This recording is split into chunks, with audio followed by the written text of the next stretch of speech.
Great. Okay, so my name is Zachary Susag. I'm a second year PhD student for people who don't know. I'm going to give a discussion on the paper Liquid Information Flow Control, which was a distinguished paper at ICFP this year. It was by many folks, but importantly, like Nadia and Jean Yang and other well-known people at UCSD, MIT, Carnegie Mellon, etc. So I'm intending for this talk to be relatively casual. If you have a question, please please just interrupt me and we'll go through it together. But I guess I'll get started. So to begin with, modern applications handle a lot of sensitive user data nowadays. This has always been the case, but especially now, web interfaces have to conform to many different policies, such as GDPR, HIPAA compliance, PCI compliance for financial institutions, and making sure that these programs don't leak data or somehow handle the sensitive data, which invalidates a certain policy, can not only have a real privacy effect, but also can get you sued in many cases. So in order to enforce these policies, most applications do this through manually added checks or audits, where different companies have people manually going through the code to make sure that you don't leak data. So as people in programming languages, the natural question is, can we automatically enforce these security policies in these programs in some way? And perhaps even can we repair them automatically in some way using different tools? So there have been some existing attempts to do this. There have been dynamic web frameworks where you basically separate the policy that you're trying to enforce from the application code. And then you can enforce it using what's called dynamic information flow control, or IFC. Information flow control is a field of study which basically tries to understand how does data go from as an input to a program, travel through the program, what's the control flow it flows through, and then what does it output in the end, so you can see whether sensitive data is perhaps going to a portion that, for example, isn't protected by encryption or in some other way is leaky. So a couple tools that have done this in a dynamic way are Hales and Jacqueline. With both of these, they declaratively specify these data-dependent policies, and then which automatically enforces them during runtime if it finds a piece of data that breaks these policies that the programmers have to manually specify in some sort of formal notation and different logics. So being dynamic, there are a couple issues with these different programs. One, they can impose unnecessary performance overheads, because say that the programmers have already imposed a couple checks about, okay, does this say string, is it properly formatted? Is it of the right type for like representing a social security number or something? These tools, since they have to work at runtime, they could potentially do this again, and other type of checks that maybe were already manually in, because it has no way of knowing what has been already executed in the code. So you might have performance issues with that. And then probably the bigger one is that it could crash at any time during runtime, which is, of course, not ideal. To kind of make up for some of these issues, there have been static IFC frameworks. Like there was this introduction of an LIO monad, which sort of represented these policies and provided a way of flowing information through, but these didn't really work with data dependent policies. It was more just security policies in general. So it doesn't quite fit the situation we're in. Additionally, these could require like manual proofs potentially in Coq or some other theorem prover, or difficult to program annotations. So to combat this, this paper introduced Lifty, which is a DSL for data-dependent policies for primarily web frameworks, but it's pretty general in that. So it's a static system that uses liquid types, which we'll discuss a great deal about in this time that we have. But essentially what you do is that there's a custom monad, and if you don't know what a monad is, I'll describe it at a high level. You don't need to know how to program in Haskell really for this talk. I'll try to explain it as much as I can. But it has a custom monad, TIO, which handles all of the enforcing of these data-dependent policies. You specify these policies in a decidable logic. For this one, it is the logic of quantifier-free linear arithmetic, arrays, but really that's just by default. And then the type checker uses liquid types to verify these programs against the policies that you specify at each data. And we'll go through a lot of examples of like, how does this work in practice? What does it look like? How can we specify these policies? And how does Lifty actually enforce this?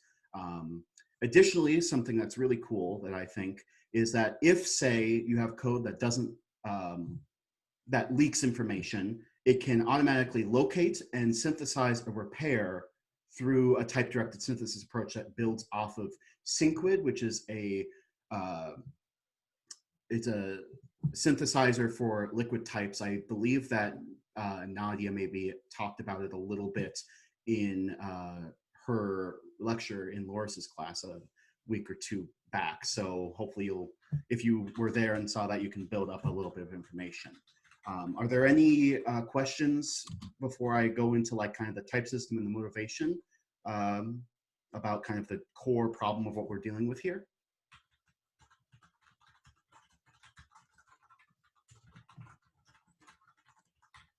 Okay, so to begin with, here is an example from the EDAS Conference and Journal Management System, which is an alternative to HOT CRP. I think it was probably, it might have been a predecessor of some type, but essentially this is, say, a reviewer's view, the author's home screen rather, and you might see that there are different papers here. Green represents that the review has been finalized. Yellow is that it's still like, it hasn't been published what the review is yet, whether it's been accepted or rejected from the conference. There is a leak in this screen. It is leaking information. Can anybody see where the leak is happening or what information is being leaked?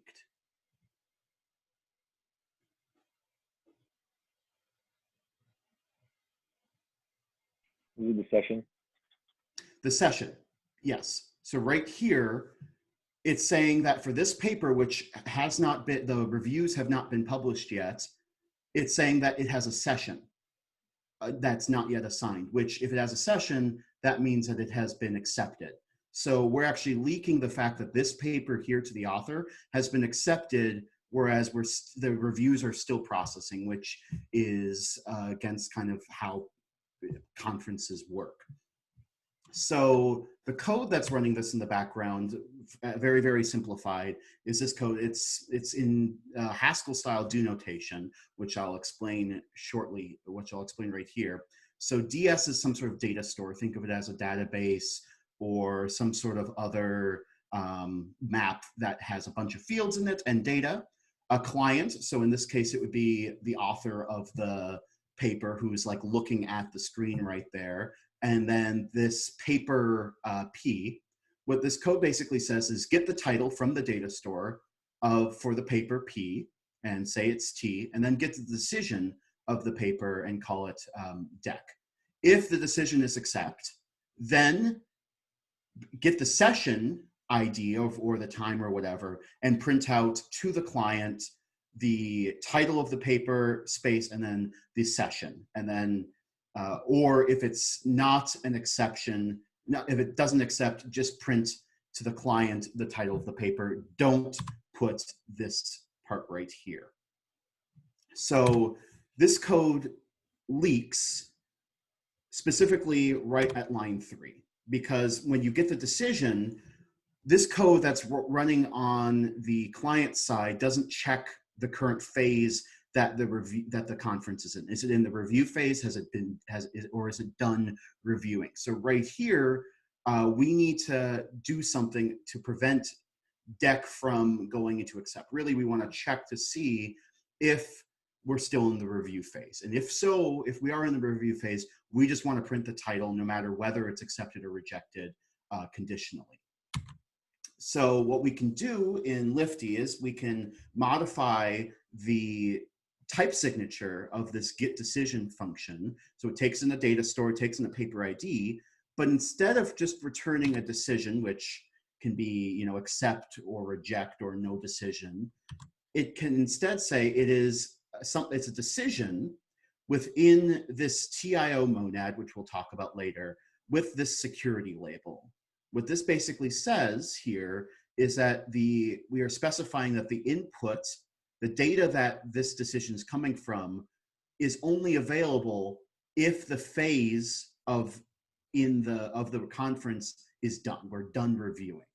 So this is one of the core insights to this Lifty language, is that we can kind of annotate this data with a security label that denotes the value-dependent predicates of what the input it's coming from is and the output that it's going to, in kind of a refinement type style way, or a liquid type style way. So to repair this code, what we can do then is, instead of just checking to see if the decision, instead of just getting the decision and then seeing if it's accept, what we can do is first we get the phase of the conference. If the review phase is done, then we have satisfied the types here, and we can actually get the decision and we're all fine. Else, we can return that there is no decision yet because it's still in the review phase. So this is actually the repair that Lifty would provide automatically if you didn't already put this down. Are there any questions so far about kind of at the high level how, or really what this is and how it kind of works? We'll go through a lot more examples.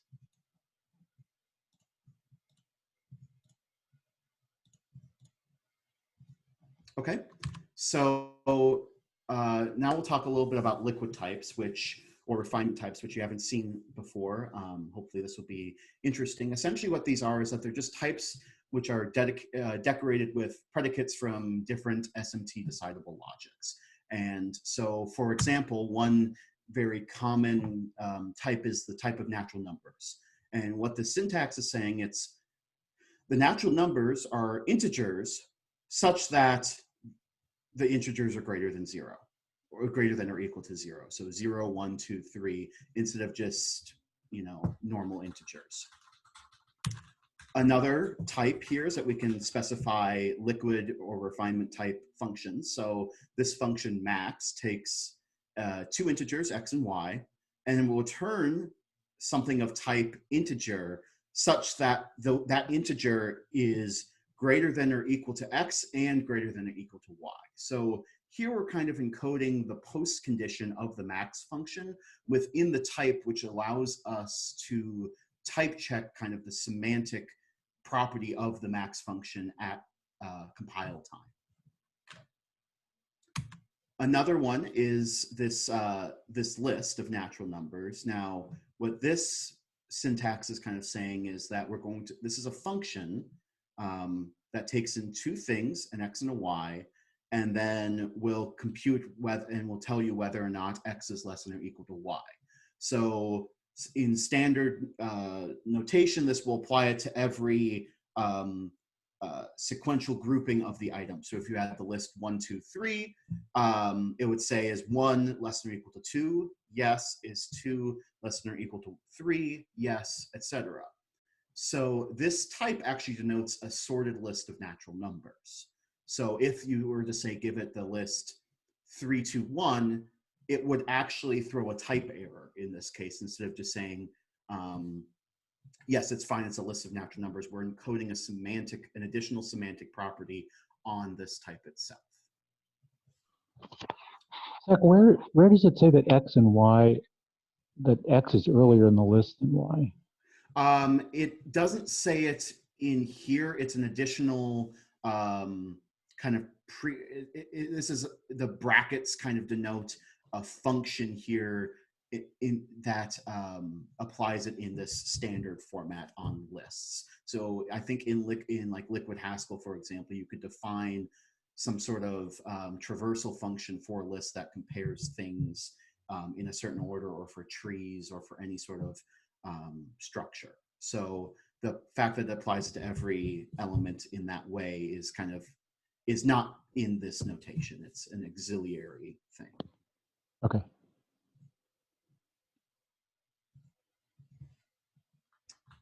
Okay. Are there any other questions about kind of basic liquid/refinement types? Cool. So another cool thing that you can do with liquid types is you can do subtyping. So intuitively, T prime is a subtype of T if all the values of T prime also belong to T. So normal kind of, if you think of it as a type as a set, it's just kind of standard set notation. There won't be too many inference rules, but I am going to brace you. Here is one typing rule. So this is essentially saying that in a typing context gamma, if we have this refinement type where V is of some base type B, like integer or character or something like that, and it has this predicate phi prime, if we conjoin all the things we know in the typing judgment, along with this predicate phi, if that implies, I'm sorry, phi prime, if that implies phi, then it's intuitively a subtype of some greater type phi. So if you have a condition that implies another condition, that type is a subtype of the other type. Okay. Another thing that they define here is that we have a security lattice to represent the overall structure of how do we represent kind of different users with different security clearances. You can think of it this way. So for example, here's an example security lattice. So we have multiple levels of security. So at the very bottom, we have true. Everything is allowed in our, so let me step back. A security label is essentially just a predicate that takes in a user. So Alice, Bob, Zach, Loris, etc., and returns a Boolean, which says, okay, is this user able to access this data? So we can define a partial order of these kind of security levels by, at the bottom, we have true, and then we have Alice and Bob, which are at the kind of the same security level. And then we have, say, if the user is Alice or Bob, and then we have kind of nobody should be able to access this data. It's top clearance. So this represents a can flow to relationship, which basically says that we're defining a partial ordering on all of these. So if you have some data that is represented, that Alice or Bob can access, that means that Alice can access it or Bob can access it. If the user is Alice or Bob, we are good. So how does this this is a lot of background so far. Well, I promise it will all kind of come together, but they come together in this TIO monad. So what this is essentially saying is that we have this TIO monad that stores some type T, and it has an input label and an output label from this security lattice. So what I means is that you can read the data that's of type T if you have security level I, if you have it at least security level I. Well, I'm sorry, at most security level I. So if you have less, then you're still okay. And then if you have, and then O is, you can write to security level O. So say you're printing, think of it as like you're printing out to a screen. Maybe you can read in like a social security number, but you can't print it out, for example. We also define these two different kind of just syntactic sugar that we will use throughout, which is essentially saying that here we only have a store of that has an input data. So you can, like in the social security example, you could read something, but you're not allowed to print it out anywhere. Or vice versa, you can print it out. Now, the reason why we have true here is that if you can print it out, conservatively, you should say that anybody can read it, because if you're not saying where that data is coming from. So you have to assume in the worst case that it is public information that you're just reading out. Is this kind of clear a little bit? We'll see a couple of examples.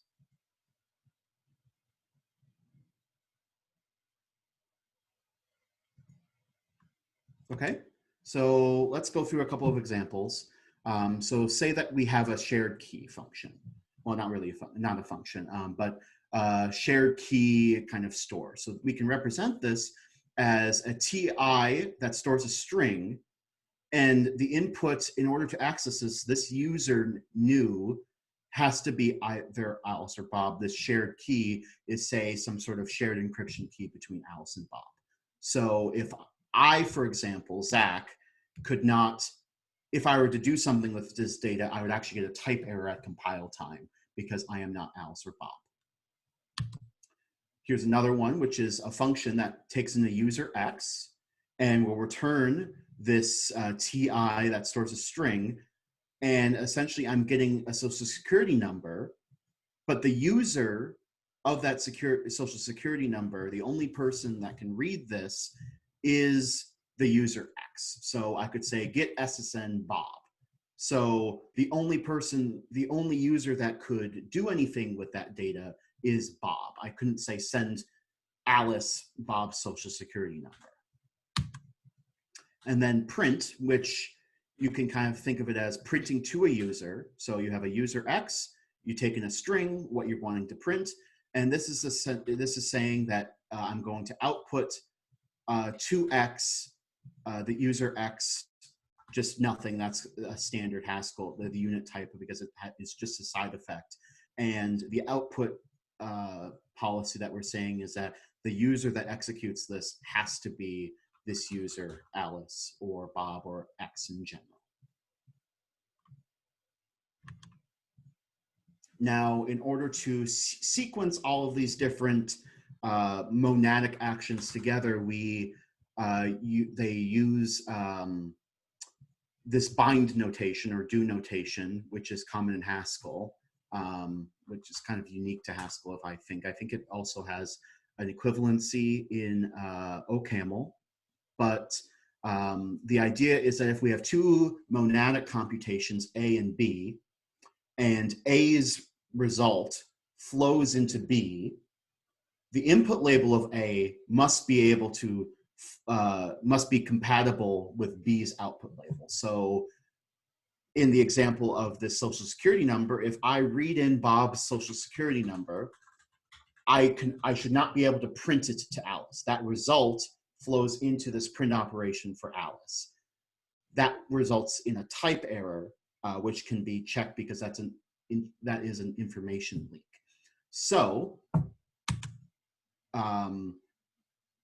how we represent this is that, how we check this is that we take A's input label and we add it as a conjunction to B's output label. And then we can check it using constrained horn clauses, which we'll get to later in the presentation. So the input label of this kind of sequencing operation, which is called bind, is the join of the input labels of A and B and the meet of the output labels of A and B, which again is used for the type checking later on in kind of this construction here. So let's see some examples of the sequencing. So we introduced this get shared key and this print operation. So we have this function foo, which what it does is it gets a shared key, K. Implicitly, get shared key has an input restriction of the user being Alice or Bob. And then we print Bob, we would print to Bob the key, and we print to Alice the key. Is this function well typed? Or will this function type check?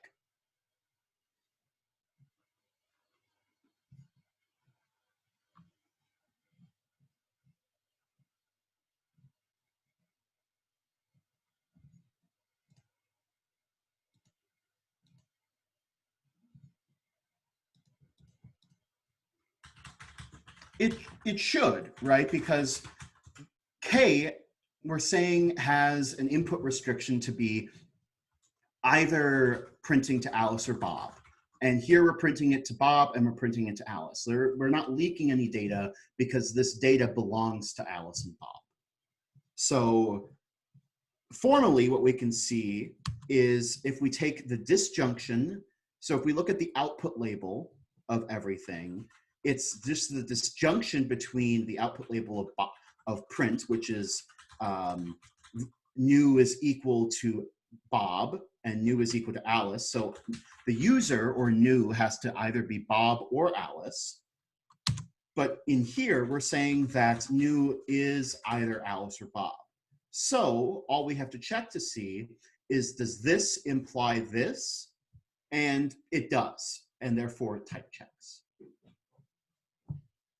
Does that, are there any questions about this sort of idea of how we can kind of read it from the bottom up to see how the output label implies the input label?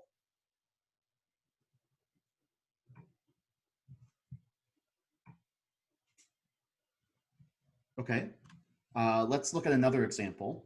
So here, which I've been saying a couple times with this social security number, here we're reading Bob's social security number, and we're saying that this data B has an input restriction to be the user Bob, because X in this case is Bob. And then we're printing Bob B, and we're printing the social security number to Bob, and we're printing it to Alice. Now, probably all of you are like, okay, yeah, that's a problem because we don't want to print Bob's social security number to Alice. So this should result in a type error if this system is of any use. And well, it luckily does. Not, of course, by design, but at the bottom, we again have this disjunction. The user has to be Bob or Alice, but this has to be Bob. So the output label is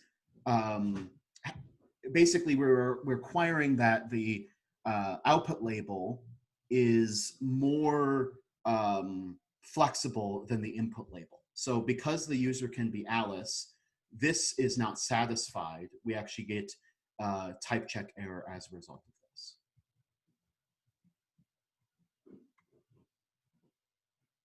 Okay. Now let's see another one. This one's a little bit trickier. So here we're getting Bob's social security number and we're printing it to Bob. And then we're getting Alice's social security number and we're printing it to Alice. Do we have, should this type check?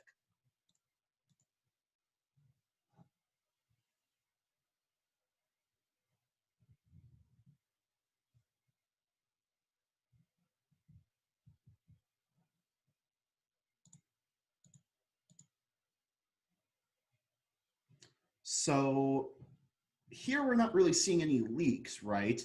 We're not saying Alice does not have access to Bob's social security number or vice versa. But in Lifty, this would actually result in a type error. Why? Because essentially Bob's social security number, B, is still in scope when we print out Alice's social security number. So this is as a result of Lifty's coarse-grained information flow. So it's trying to be more conservative in this case. So even though that this really would be okay in practice, we're not practically leaking any information. There is this information B that theoretically could be accessible by A. So what we have to do is we actually have to remove B from the scope. So we can put it in a separate do block. So we get Bob's social security number and we print it, and now B is out of scope. So now the sequencing of these monadic computations are separate, and we don't have a problem. Okay, so going back to this conference example here, we can actually, in order to specify this API for how we're going to display all these conference information about whether it's accepted or it's in review, we can say this data type decision is either an accept or reject or no decision. And we can augment it with this redact. So if you encounter a point in time where you're going to leak information, we can actually replace that sensitive information with a default that is conservative. So in this case, we're not going to tell you whether it's accept or reject. We're just going to say it's no decision. You can specify this for any sort of data type, and this is a common repair technique that Lifty uses that is inherited from another IFC framework, Jacqueline or Jeeves. And then we set these couple of measures, which I'm gonna kind of gloss over for a second because I want to get to some more specific things. But now we can see, as we saw previously, this get decision takes in a store, a paper, and we're saying the input restriction is that the phase has to be done in order for you to access this information. Additionally, this get phase function is that we want to get this data, which is of the type phases, where essentially we're calling this measure, we're extracting from a field of the store the phase of the current conference, and we're going to say it's this V. So really this is, this should be V here actually. But anybody can access this information. The phase of the conference is not sensitive information. So going back to this leak, what we saw previously, this was a problem, but now it's quite clear why, with all the structure with type checking, we can see that this would not type check, because when we're printing out here, well, actually, when we get this data, we can only get it if the phase of the conference is, if the review phase is done. And since we are not checking to see if it's done, we're going to have a type error because the user being client does not imply that the phase is done. We need extra information here in order to prove this implication, which is how formally we define a leak in terms of type checking. So to fix this, we can actually synthesize leak repairs, or they figured out how to synthesize leak repairs. I had no part in this work, although I think it is really cool.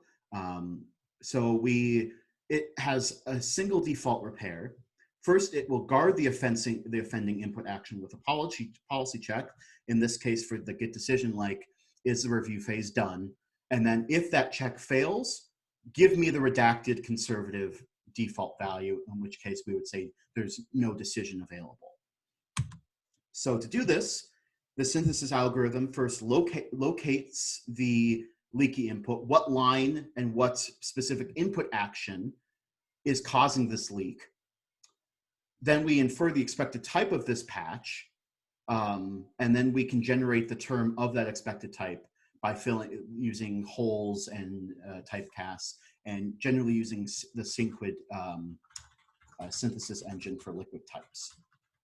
So first, to localize it, we have this constrained horn clause, which says that we have some sort of preconditions I and the phase is equal to done should imply false, or the output of everything. We have O implies I, and we have this user is equal to client implies this output condition. So as we did before, we started at the bottom, we looked at the output condition, and then we worked our way to the top and see if it implied the other. So if we kind of structured it that way, we would have, does new equal client imply phase ds equals done, which then implies false. So the core insight that they use here is that every invalid query or every leaky query corresponds to an atomic input action whose input label is too high for the output action it's flowing to. So in this example, get decision, the phase has to be done. This is at too high a security level in order to print it here. So the insight is that we can figure out that we're looking at get decision DSP and synthesize a patch that involves this by first solving this constrained horn clause to figure out that in the end, it's going to be this phase ds equals done. Then from the constrained horn clause, we can infer the highest input label a replacement term can have. So in our example, we need to find some I, some precondition to that point I, that essentially says that the user is a client. Because if the user was a client, then the printing would work. So any term with an input type of decision where the new is the client would work. Then we can synthesize using this expected type, where we can generate branches. First, we generate branches of the original term and these redaction functions, which before we had like redact no decision. And then for every branch, they abduce a condition that would make it type check against this expected type. And then for each of these conditions, synthesize a guard that basically checks that condition. So now let's look at a concrete example of that. So in this, we get two branches. It contains the original term, this get decision DSP, and then the redaction function, return no decision.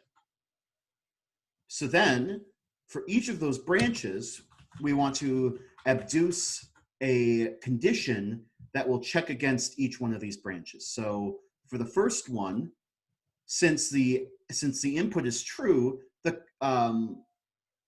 condition that we have to solve is C and new being client implies true.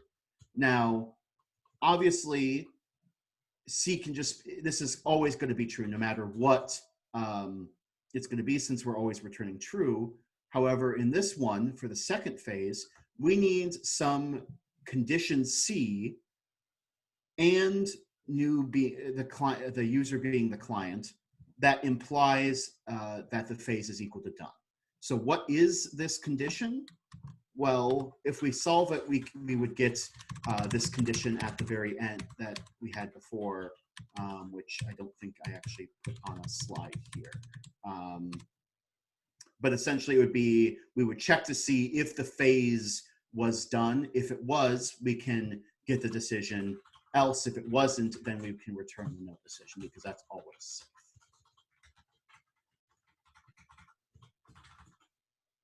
Are there any questions so far? I realize I'm going a little fast here.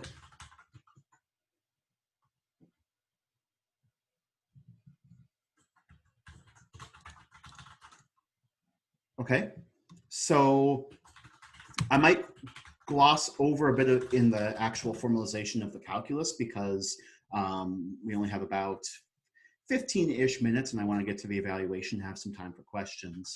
But I'll talk about kind of the core formal results that they prove in this. So they have well-formedness of their type. So essentially saying that their type system, anything, it's defining like what is a good refinement type in terms of base types, as well as in this TIO monad. So essentially what the important one is this well-formedness of the TIO monad. So if in the typing judgment we have type T, and in the typing judgment gamma, we have that if we can join the input security label and the output security label, we have a Boolean, essentially saying that these are correctly formed types. They also have some subtyping and flow. So these two together kind of formalize what we were talking about before with the sequencing of actions. So say that we have two different types. How do we relate their security labels? Well, if we have a security label L, that security label has a partial order on this L prime if L prime implies L. So can we infer one security label from the other? And if we can, then these are subtypes or sublabels, and the security lattice is satisfied, so information can flow from L to L prime. That's perfectly fine. And this is kind of formalizing this idea with these TIO monads for subtyping. Then we have a couple of fun typing judgments. So this bind for the sequencing, if we want to bind a monadic computation T1 and T2, monadic computations of type T1 and T2, then we will get a monadic computation of type capital T2 with the join of the input labels and the join of the first computation's input security label with the input label of the second computation, and the same for L, and then it's the meet for the output label, as we briefly talked about. And this is just formalizing that idea. The core theorem that they proved in this was called non-interference, which is a common security kind of proof that is common in information flow papers. So the idea is that if you have a low or non-secure user working on a machine, it will work exactly the same whether or not there is a high or security cleared user that's working with sensitive data. Or in other words, the lower user will not be able to acquire any information about the activities of the high user. So as an example of this would be, say that a student and a professor are both SSH'd into a machine, and the professor is entering in grades for the class, and the user is a member of that class. No matter what the student is doing, they will not be able to access any of the grade data that the professor is entering, just because they're working on the same machine at the same time. So they prove that any program that type checks in Lifty will have this non-interference property. Additionally, any patch that is synthesized by Lifty will also have this non-interference property, and it is sound. They proved that it was sound, but incomplete, as is kind of usual. So if a repair is found, that repair will satisfy non-interference. However, there are a couple of conditions where it will not be able to find your repair. One, if it contains an error that's unrelated to information flow. For example, if you already had some bad types, in this that's not a result of these input and output labels kind of interacting with each other, then it's not going to be able to find a repair. The other case is that if the program depends on a functional property of an unsafe input action. So what does that really mean? So we can interpret that as, think of it like this. And I'm looking at the paper quick so that I get this right because it's a little confusing. Essentially, if the leak is not enforceable, like if you, in order to prevent a leak, you'd have to do something that you can't really enforce. So for example, if we couldn't look at the phase of the conference, if we couldn't tell whether the reviewing phase was done or not, there's no way for us to be able to check whether the decision, I can receive the decision because I don't know if the reviewing phase is done. So an average user could not run that code. So we'd have to extend our input label for the phase so that we can actually access that information so we can actually have the repair.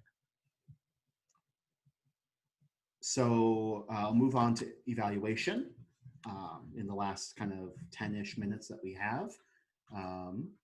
So what they implemented a prototype, Lifty, which extended the synquid program synthesizer for liquid types. In that, they provided the TIO library implementation of bind, return, all this other stuff. They provided the leak repair synthesis algorithm, and then also a synquid to Haskell translator. So that allows you to, say, have low-level libraries in Haskell, still interacting with the core language of Lifty for their kind of data-centric applications, like this conference system. Or they also did 2 different case studies with a grading system like Canvas, as well as a health records kind of system, similar to like MyChart that Epic makes, for example. So to evaluate this, they did 2 different types of experiments. They had a set of micro benchmarks to test kind of the expressivity of the language, and then 3 case studies, so that we could see it in practice. Is the language expressive enough, as well as can we actually repair leaks properly? So in these case studies, they omitted all of the policy checks to force Lifty to synthesize all of the patches. So the 3 evaluation criteria that they were focusing on, as I said before, was expressiveness. They of course care about performance, and then they also cared about the quality of patches. Was the patch, ridiculous? Could it have ever come up? Is it minimal? It doesn't add to the lines of code. It doesn't make things messy, essentially. So in the micro benchmarks, as you can see, everything runs in 1 to 2 seconds at most. So you've got a couple of these benchmarks from this conference system that they had.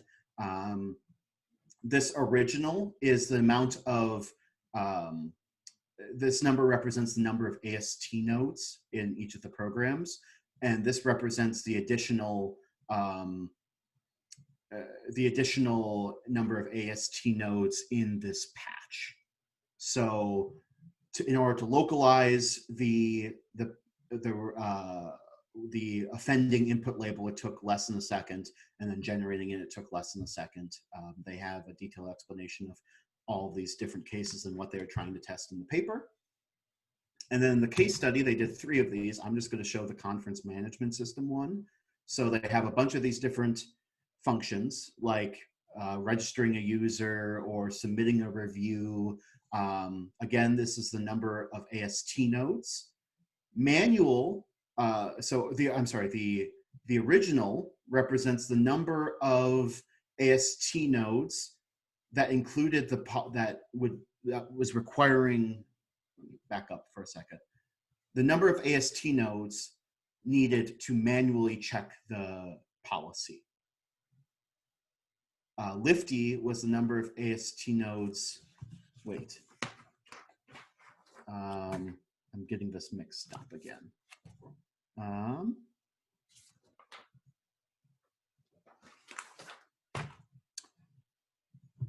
Original refers to the size of the manually written code without policy checks. Manual refers to how many AST nodes of the policy checking code were needed, and then this is the number of AST nodes that Lifty synthesized for the check on the policy. So verify here in terms of time is the amount of time that it took to manually verify these policy checks in this manual category. So not the checks that Lifty used, but the ones that were written by a programmer. And then this is the time that it takes for Lifty to both find the leak and repair it, and then also verify and type check that it is a correct repair. So the big thing here that was startling was it took 64.1 seconds to verify the manually added policy checking code, and it took half the time to both generate the code for the repairs as well as check it. So it was quite efficient in this model because of advancements in synquid as well as constrained horn class solvers and SMT solvers, etc. The limitations of the paper, the policy language of how you specify these input-output security labels is of course limited by the SMT theory. So you have in the one that they use, they had quantifier-free linear arithmetic, uninterpreted functions, and arrays. So one example of something that you would not be naturally able to specify because you don't have quantifiers is, say that you want to specify the policy that a review R is visible only to the reviewers that have submitted a review for the same paper. So if I'm a reviewer and I submitted a review for Justin's paper, I should not be able to see the review for a paper that I did not write a review to.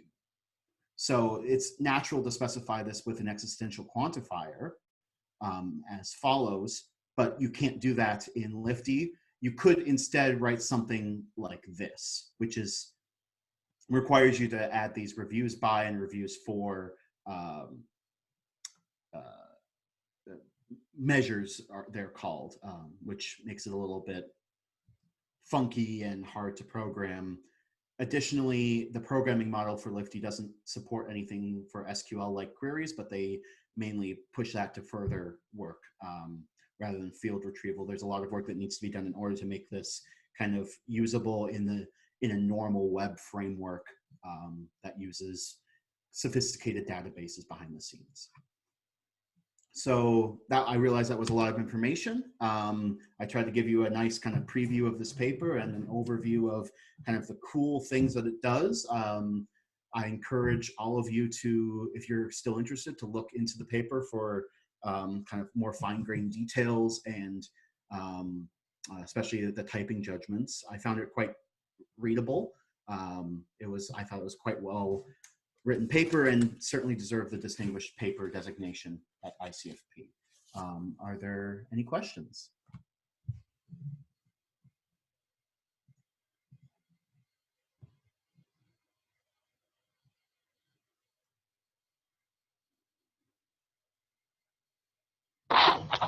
Yeah, this is Tom. I have a question. So first of all, apologies for coming 12 minutes late or whatever it was. So I may have missed some of the ground rules, but one of the things that you said at the end in their evaluation was where they were doing repair where all they had was a policy, sort of an external policy, and no sort of none of the liquid types, policy liquid types in the program at the beginning. Is that the right ground rules? So in the, say, original thing, they might have had other checks or like test cases for this. Well, go back a little earlier, because I think where you had, keep going here. Made it all policy checks. Yes. Yeah. So that situation reminds me of the kind of thesis work that Bill Harris did that with Somesh and me, where Bill was doing what we called policy weaving. And this is not in a functional programming language, but in an operating system where he was working with systems called decentralized flow control systems, where you had a similar sort of thing. You could attach sort of sets of capabilities to operating system objects, and then there were these containment constraints that you had to check.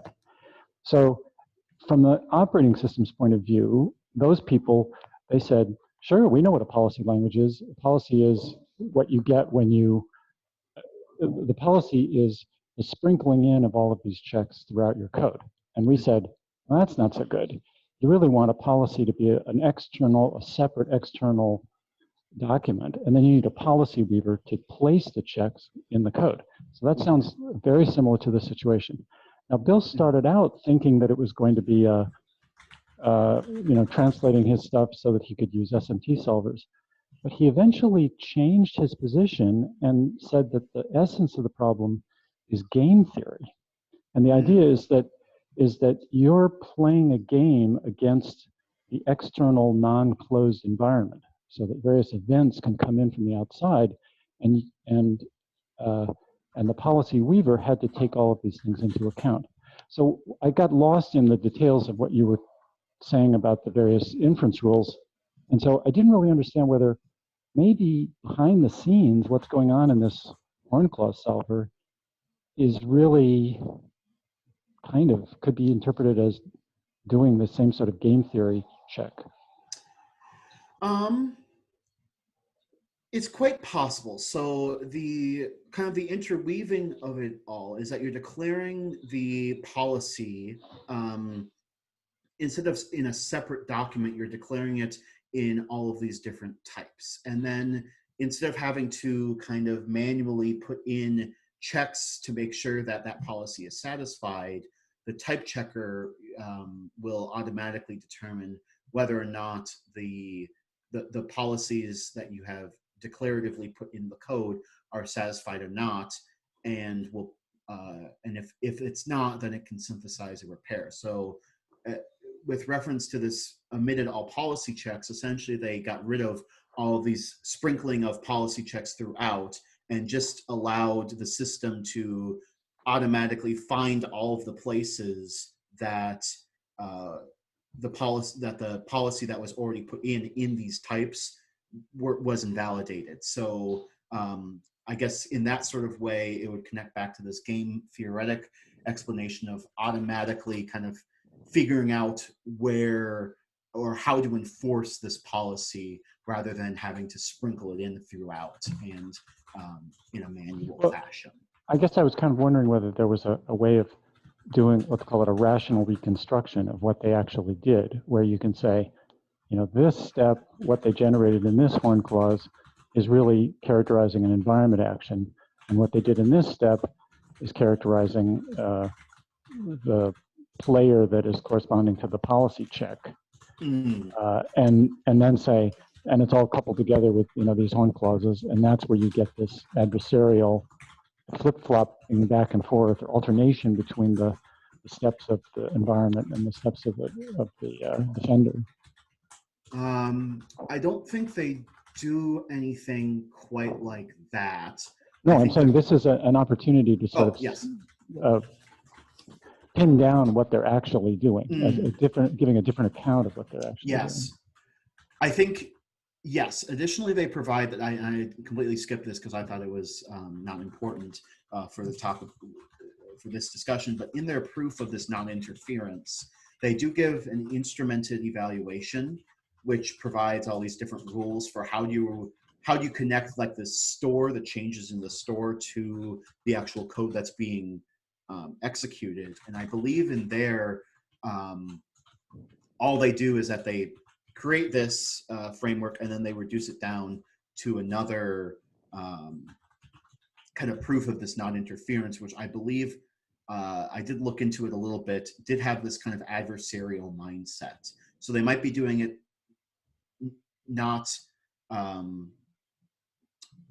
directly in this paper, but indirectly. But it would be interesting to see That is a curious idea of being able to explain this kind of type checking in terms of like this game theory adversarial mindset. That would be an interesting kind of explanation that might be more direct than say what they did, especially for the non-type theory people out there. Thanks. Mm-hmm.